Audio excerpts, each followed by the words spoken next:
We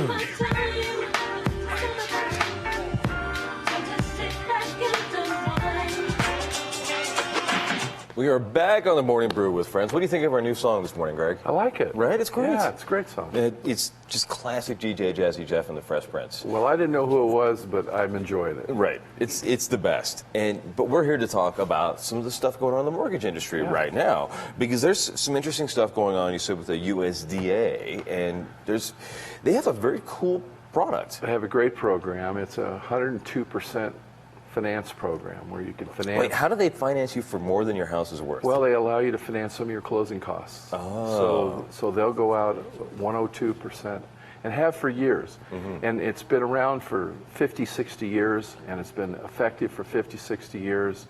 And despite what the big fat senators from the Southeast in the United States will say, we don't want to finance 100%. It's been working right along with the Veterans Administration loan program for 50 years. This is USDA, though. I think of them as the farm guys, not as the It used to be Farmers Home Administration. It used to be called Farmers Home Administration, not called that anymore. It's USDA. Right. And for what it is for rural properties. It's for houses that are sitting on 2 acres, 3 acres, that don't fit the single-family residence bucket for FHA, VA, Fannie Mae, Freddie Mac. Right. There's a program for them. Los Lunas, for example, we go down to Los Lunas, we finance a lot of properties on that. Cedar Crest, a lot of properties on that. Right, I can see that, because there's large acreage properties. Yeah, absolutely. Yeah, and it's 102% financing, That's amazing. Which is great. Now, they've raised their costs. They've raised their upfront fee 0.75%. And what they're doing is they're starting to experience some losses from the time 2007, 8, and 9, when things got very volatile. They hung in there and continued to make 102% loans. That's and everybody amazing. else stepped back, way back from them. And some of those properties were undervalued and are still undervalued, and they're experiencing some losses. So they're going to cover those losses with the 0.75% increase in fee. It's one-time closing cost fee, and it's designed to take care of the losses, so they don't have to go back to Congress and to the rest of the population. The citizens don't have to pay a cent. It's just the borrowers that borrow that money on that particular loan program going forward for a few years will have to pay an extra 0.75 point.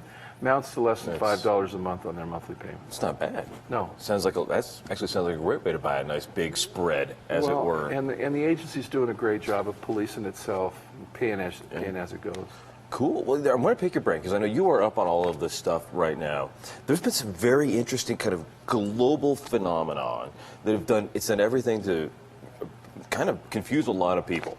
The Greece thing, the China thing, and then that's affected our unemployment rate here, as well as the interest rates in the U.S. over the last couple of weeks. So Greece is now saying, they voted yesterday, no, they're not going to be part of the European Union anymore. They want to go back to the drachma, get out of the European Union. And that's one of those things that, like, it seems so distant and far away from us here, but it really does affect what's happening on the ground with basically how we buy homes and how we buy cars. Am I right? Well, what you have to understand is, what did Greece say when they said we're going to pull out?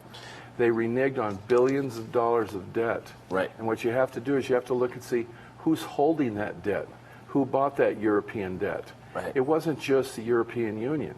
There's people in the United States who ponied up for some of that debt. Under unilateral agreements, our government got involved and private industry got involved. So there's been a default to a lot of people. A lot of people are going to lose money now because Greece just said, sorry, we can't pay. We can't pay, and we're not going to pay. We're not going to give up our retirement benefits. We're not going to give up our government jobs and the pay scales. We're just simply not going to pay. So this is a real test to the world economy. And when the world economy gets shaky, you see Wall Street adjust. We had, last week, we had such volatility in interest rates, in the mortgage interest rates, which have nothing to do with Greece. Right. But we have... But they were impacted by it. The little noise I just got was telling me the market was up 43 basis points today, which is pretty good. big, yeah. It's a big bump. And it was a positive bump, and that's the open. The market just opened today. Right. So we'll see what happens. We were up and down every other day. Every other day was up, every other day was down last week. It was crazy. And it plays hell with everybody's forecasting and making decisions to buy stuff. You know, it's unnerving. Right. And then beyond that, then China said finally last week they're going to be printing some more money, and that's going to do some interesting things because that's going to help. Basically, well, it's going to make the dollar stronger. Am I right? The dollar is improving like crazy. I remember when I went to Europe 3-4 years ago, it was $1.80 to buy €1. Now it's like $1.07. $1.07? Something like that. Wow. Yeah. So it's the dollar is the currency again. See, no matter what, Uncle Sam always pays his interest. Right. He may Unlike the Greeks. He may print money to do it, but he does it and he pays it. Right. And it's still the world currency. Right. As long as that's the case, the economy in the United States will be the strongest economy in the world. Yeah, and these kinds of things, when we think about, I think of Greece and China being so far away, but they really do have impacts on us here. It's an international money market, and we all have to understand that. What's good for one country is typically good for another country over the long haul. Right. These gyrations are what drive people crazy, okay? Now, we're in a great interest rate market for mortgages in the United States. We've gone up from 3.5% to 4.25%. Gee whiz, Right. 4.25%. Well, 20 years ago, people were looking at 8, 9, 12, My 18% first loan that I loans, got in right? 1972 was 7.75%, and I was thrilled to get it. Right. Okay. Right. And so mortgage interest rates, comparatively speaking, are phenomenally low. It's a great time to buy. Right. And great time to borrow.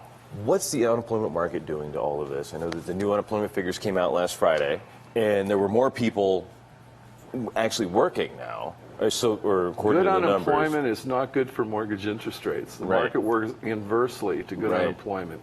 The Dow Jones Industrial Average, when the stock market is going up, the bond market is going down, and down Right. is bad for the bond market. It means they're cheap. I think you should think that when the stock market goes up, so does mortgage interest rates. Right. They go up. Right.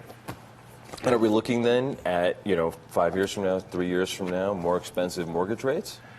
They have to be more expensive. We're at historical lows. So There's nowhere to go but up. By definition of a historical low, you're in a valley. Right. And the only thing that determines the valley is the peak on either side Right. of the valley. So No doubt. I'm sure we're going to move up. So what should we watch this week? Should we be watching Greece? Should we be watching China? I think you watch the Dow Jones Industrial Average and how it responds to China and Greece. And you're going to get a lot of dialogue about it. And just understand that when the Dow Jones go up, so does interest rates. If they go down, so do interest rates. Excellent. We'll be back in a couple of seconds with our friends from New Day, talking about their big show coming up, with some folks from Wise Pies. Have you had one of those yet? I have. Delicious. Great. A lot of press about Wise Pies, but the product is very good. Right? It's a great pizza. We'll be back in a couple of seconds on the Morning Brew.